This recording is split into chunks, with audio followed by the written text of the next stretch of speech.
On poursuit ce Lex Inside et on va parler de la réforme de l'action de groupe avec mon invité Valérie Lafarge-Sarkozy, associée au sein du cabinet Advent Altana. Valérie Lafarge-Sarkozy, bonjour. Arnaud de Maurier, bonjour, merci de me recevoir. Nous allons décrypter ensemble la réforme de l'action de groupe qui est introduite par la loi du 30 avril 2025. Pour commencer, en quoi consiste le régime unifié de l'action de groupe mis en place par cette loi ? Eh bien, comme vous le saviez, auparavant, nous avions une kyrielle d'actions de groupe. Au nombre de 6, nous avions l'action de groupe droit de la consommation, par exemple, droit du travail, droit des données personnelles, droit de l'environnement. Et chaque action avait un régime différent. Donc l'objectif de cette loi, c'est d'unifier tous ces régimes. Et maintenant, il y a une loi et donc un régime unique pour toutes les actions de groupe qui pourraient être unifiées avec certaines dérogations bien sûr et une dérogation qui concerne le droit de la santé. Donc je n'aborderai pas le droit de la santé dans le cadre de cette interview. Alors on va s'intéresser au champ d'application de la loi. Ce champ a été élargi. Concrètement, quel est-il ? Alors le champ d'application a été élargi d'une part en ce qui concerne les personnes concernées, qu'il s'agisse des victimes potentielles ou qu'il s'agisse des auteurs. Donc avant, par exemple, on parlait en droit de la consommation d'un consommateur, on parlait d'un professionnel, ils étaient définis dans la loi. En matière de droit du travail, on parlait de l'employé ou on parlait de l'employeur. Et maintenant, on définit les personnes physiques et morales qui auraient été victimes d'un manquement qui leur aurait causé un préjudice. Donc ce sont les potentielles victimes. Et on définit les personnes physiques et morales qui, dans le cadre professionnel, qui auraient potentiellement causé un manquement et ou un préjudice. Bon, on voit bien que c'est beaucoup plus large. C'est plus large. Et en ce qui alors, il y a aussi de plus d'acteurs qui peuvent initier cette action, on en parlera tout à l'heure.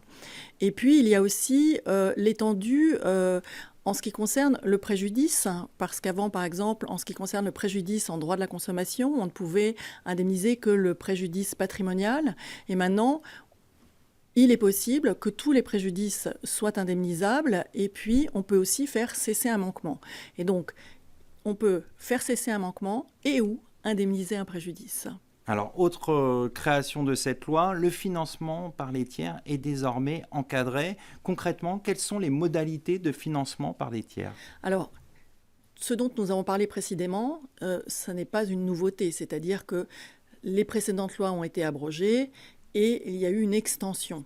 Là, le financement par le tiers, c'est totalement nouveau, c'est-à-dire qu'il n'y avait pas de financement par le tiers auparavant.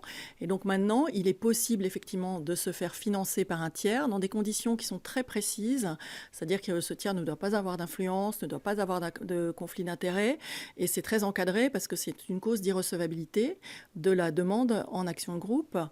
Et c'est aussi un sujet assez particulier puisque il doit y avoir également une publicité qui doit être faite. Or, à ce jour, le décret n'est pas sorti. Donc, nous ne savons pas comment il va y avoir éventuellement une publicité de ceux qui vont éventuellement financer une éventuelle action groupe. Alors, autre évolution, la procédure a été simplifiée. Pouvez-vous revenir sur la suppression de la mise en demeure préalable ? La mise en demeure préalable, elle existait auparavant, pas pour toutes les actions. Pour certaines actions, il y avait une mise en demeure préalable. Il a été dit que c'était un frein pour initier les actions de groupe, que ce délai de 4 mois était possiblement un problème. Donc il a été décidé de supprimer les mises en demeure préalables, à l'exception de l'action en manquement en matière de droit du travail où il y a une forme de mise en demeure qui subsiste.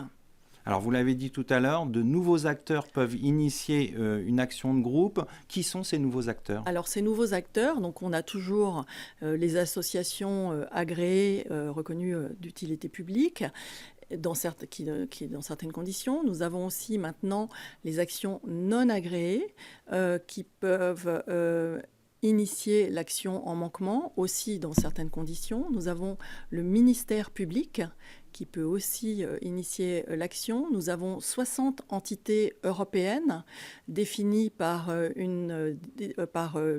dans le journal officiel de l'Union européenne.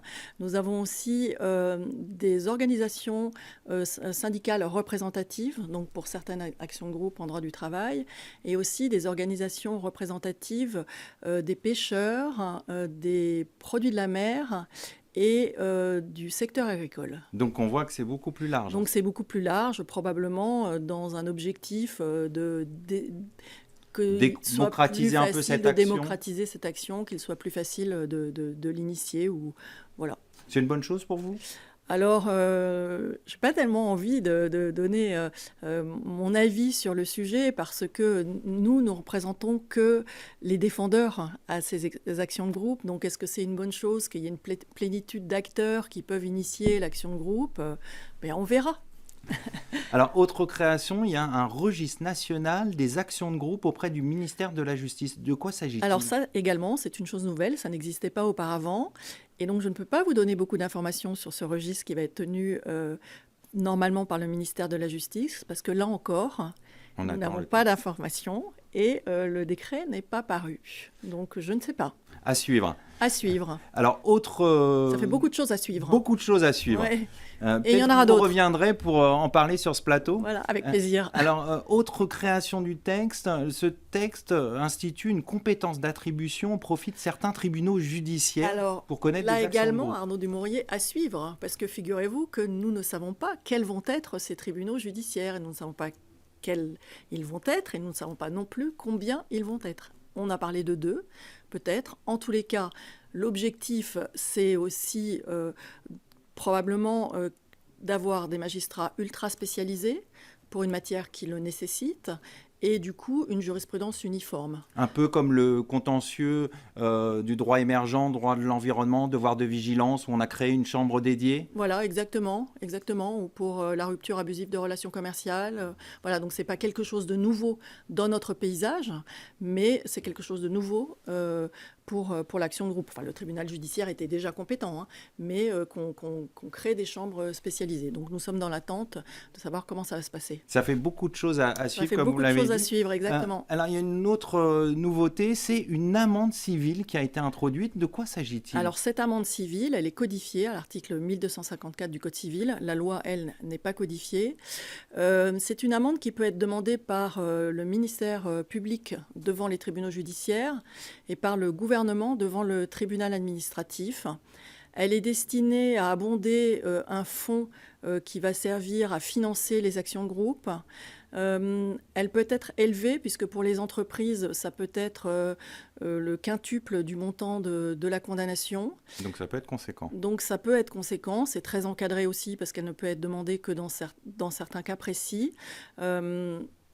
J'attends que le Conseil constitutionnel soit saisi de ce sujet. Pour vous, il y a une faille ? Je pense qu'il serait bien qu'il y ait une question prioritaire de constitutionnalité qui soit posée. Ce serait quoi le fondement ?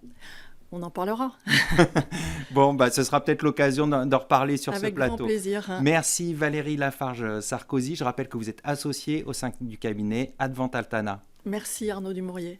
C'est le moment de conclure ce Lex Inside. Merci de votre fidélité. Restez curieux et informés. À très bientôt sur Be Smart for Change.